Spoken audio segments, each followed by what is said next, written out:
সন্তান সন্ততি নাতি পুতি লালন পালন করে যে মানুষটা একদিন ছিল একাই 100, সময়ের ঝড়ে সব কিছু বদলে গেছে। সেই মানুষটা এখন 100তে এসে একাই খোলে মন খারাপের বাক্স। যান্ত্রিক জীবনে সবাই ব্যস্ত, সময় নেই কারোর কথা বলার বসে। ছেলে মেয়ে নাতি নাতনিরা ভালো থাকার খোঁজটুকু নেয় ক্ষণিকের তরে দূরভাষে। শতকের সীমানা পেরিয়ে তুমি আজ প্রাচীন বটবৃক্ষ।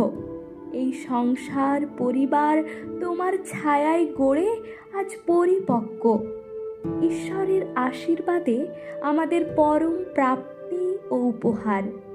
মা, তুমি এভাবেই মাথার উপর থেকে আগলে রেখো এই